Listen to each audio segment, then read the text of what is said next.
Leйлек районунда 1500-гө жакын бала камкордукка муктаж. Анткени алардын 63-ü толук жетим. 1400 бала жарым жетимдердин катарын толуктайт. Социалдык абалына байланыштуу бул балдардын мектептен билим алуусу да башкаларга салыштырмалуу көйгөйлүү маселе. Булар үчүн мамлекет тарабынан көңүл бурулуп, толук кандуу билим алуусуна шарт жаратуу учурдун талабы болуп турат. Турмуш шарты оор, жарым жетим, толук жетим балдардын арасында абдан акылдуу, зээндүү балдар көп. Бирок алардын шарты жогорку окуу жайларга окуганга, мектептен ушундай бир жетиштүү билим алганга шарты туура келбейт да. Атайын ушул балдар үчүн курулуп атат. Мен ойлойм, келечекте бул мектептен турмуш шарты оор, толук жетим, жарым жетим балдардан ушул Кыргызстандын келечегин көтөрө турган эң мыкты инсандар, мыкты кадрлар. Районда 67 мектеп болсо, анын катарына бардык шарты менен 315 орунга ылайыкташкан жатак мектеби кошулат.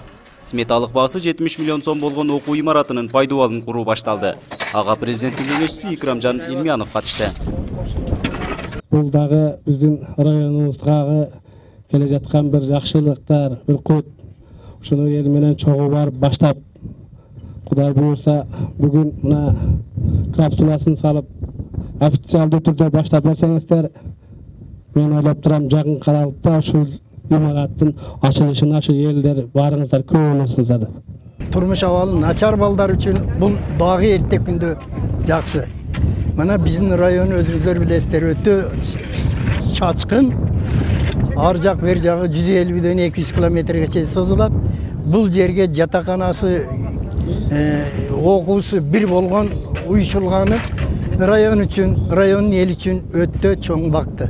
Курулушту бүткөрүү ушул жылдын сентябрь айына пландалган. Имаратта 315 орундуу жатакана, 256 орундуу ашкана да орун алат. Мындан сырткары аталган комплексте бардык заманбап жабдуулар менен камсыз болгон окуу корпусу, жабык спорт зал жана стадион курулмакчы. Быйылкы жылдын сентябрь айына бүтүрөбүз деген ниетте курулуп иштеп жатат. Толук окуганга, жашаганга, кийим-кечек, тамак аш менен камсыз болгонго, столовый, ашканасы, жатаканасы, окуу корпустары бардык бүгүнкү күндөгү современный шарттагы окуу жай болот. Райондогу камкордукка муктаж балдар үчүн курулуп жаткан бул окуу борбору сентябрь айында ишке берилсе, биринчи кезекте тоголок жетим балдар алынат.